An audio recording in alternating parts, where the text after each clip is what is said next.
مفتی صاحب، شاہد خاقان عباسی صاحب تو کہتے ہیں کہ یہ میری زندگی بدترین اسمبلی تھی. آپ کی زندگی میں اس کی ریٹنگ کیا ہے اس اسمبلی کی؟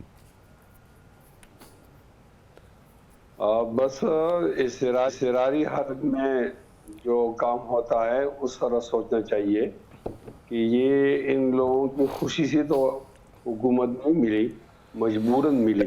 2 قوتیں تھیں، ایک قوت چلی گئی تو ایک رہ گئی، 3 قوتیں تو تھی نہیں، اس میں انتخاب ہوتا. اب وہ مجبوری کے ساتھ جو جس طرح روزمرہ کے معمولات چلائے جاتے ہیں اس طرح چلائے گئے، اور انہوں نے کام تو اس لحاظ سے مشکل حالات میں کام کیے تو کام تو ٹھیک کیا. تو میں ایک احترام کے ساتھ شاہد خاقان عباسی صاحب کی رائے سے اتفاق نہیں کر سکتا. تو مفتی صاحب یہ بھی تو ہے نا کہ میں بھی احترام کے ساتھ آپ کو میں یہ یاد کروا دوں کہ جتنی جلدی ان کے اوپر کیسز ختم ہوئے ہیں وہ بھی تاریخ میں اتنی جلدی نہیں ہوئے. کیا یہ اپنے کیسز ختم کرانے کے لیے آئے تھے؟ کیا مجبوری تھی؟ بالکل آپ کی اس بات سے اتفاق ہے، لیکن جب ہم اس ماحول میں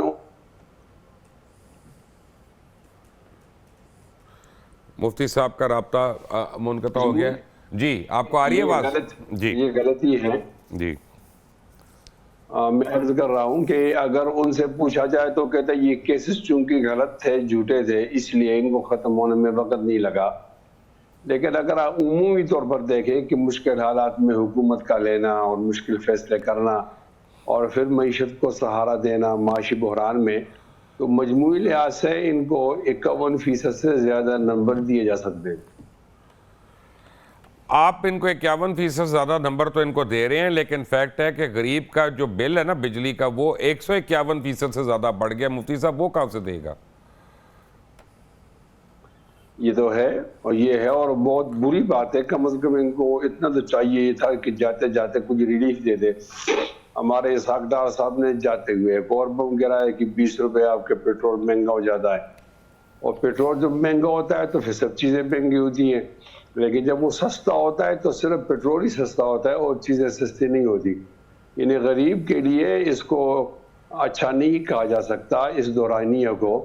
لیکن ساتھ اس کو بھی ایڈ کریں کہ IMF کے پاس جانا پچھلی حکومت کی مجبوری تھی اور ان کی یہ مجبوری تھی کہ اس تسلسل کو انہوں نے قائم رکھا.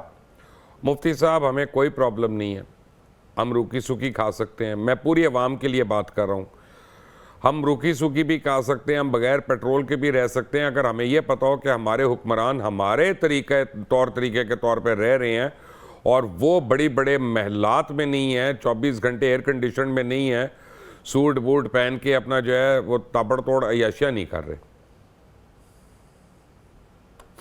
بالکل ٹھیک کہا آپ نے. یہاں طبقاتی کشمکش تو موجود ہے، اور یہ لوگ اگر حکمران نہ بھی ہوں تو بھی اشرافیے سے ان کا تعلق ہوتا ہے. تو وہ جو مہنگائی ہوتی ہے اس سے یہ لوگ متاثر نہیں ہوتے، تو غریب متاثر ہوتا ہے. ابھی ایک قطع کلامی ہو رہی ہے، آپ کے ایک پارلیمنٹیرین کا انتقال ہو گیا ٹریفک حادثے میں کچھ مہینے پہلے، یاد کریں. ٹھیک ہے مفتی عبدالشکور صاحب. جی.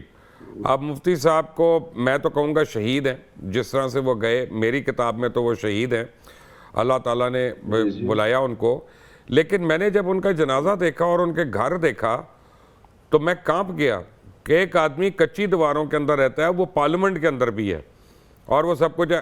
ایسے لوگوں نے، انہوں نے تو کرپشن نہیں کی ہے، ان کے اوپر تو کسی نے الزام نہیں لگایا، ان کا طریقہ تو نہیں بدلا وہاں پہ، تو باقیوں کو کیوں نہیں نظر آتا؟ ان کو ہم کیسے معاف کر دیں؟ مجھے یہ سمجھا دیں آپ. اصل میں ہر ایک جماعت کے جو انفراسٹرکچر ہے اس میں اختلاف تو ہوتا ہے نا. کوئی جماعت ہوتی ہے کہ وہ غریب لوگوں کو پروموٹ کرتی ہے، اور کوئی جماعت آتی ہے اشرافیہ کے لیے، اشرافیہ سے جنم لیتی ہے، پھر انہوں کو آگے بڑھاتی ہے. تو جمعیت علماء اسلام کو یہ کریڈٹ تو دینا پڑے گا کہ انہوں نے غریب لوگوں کو آگے کیا. اس کی ایک مثال تو آپ کے سامنے آ گئی، اور بہت ساری ایسی مثالیں موجود ہیں جو سامنے نہیں آئیں، وقت پہ آ جائیں گی. لیکن اس جماعت میں نسبتاً دوسری جماعتوں کے مقابلے میں غریب کارکنوں کو اہمیت دی جاتی ہے. مفتی صاحب آپ ایگری کرتے ہیں میرے ابتدائیے سے، جسے میں نے کہا کہ مجھے جلیل عباس جیلانی کا وزیر اعظم بننا بہت مشکل لگتا ہے، آپ مانیں گے کہ انکار کریں گے؟ میں بالکل مانوں گا، اس لیے کہ یہ نام آیا ہے اس ایک سفیر کی طرف سے، سابق سفیر کی طرف سے. تو ہمارے ہاں جو نچلا طبقہ ہے اس میں تو آپ سوچ ہی نہیں سکتے. جو طبقہ اوپر ہو جاتا ہے، کبھی سفیر بن جاتا ہے، یا کبھی وہ جرنیل ہوتے ہیں ریٹائر، یا وہ ججز ہوتے ہیں ریٹائر، یا وہ سینیٹر بن جاتے ہیں، یا ایم این اے بن جاتے ہیں، تو یہ اشرافیہ کے طبقے میں شامل ہوتے ہیں. اس لحاظ سے تو یہ اس قابل ہیں کہ ان کو وزیر اعظم بنا دیا جائے. لیکن ایک بات وہ ہوتے ہیں ہاتھی کے دان دکھانے کے اور کھانے کے، اور ایک کو اس طرح پھینک دیا جاتا ہے ماحول کے اندر رد عمل معلوم کرنے کے لیے. جو سنجیدہ نام ہوتا ہے وہ اس کے بعد میں آتا ہے. تو میں بھی آپ سے اتفاق کرتا ہوں کہ یہ نام سنجیدہ نہیں.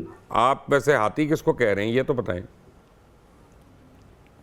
بس میں ماحول کو ہاتھی کہہ رہا ہوں، اور دکھانا اور نہ دکھانا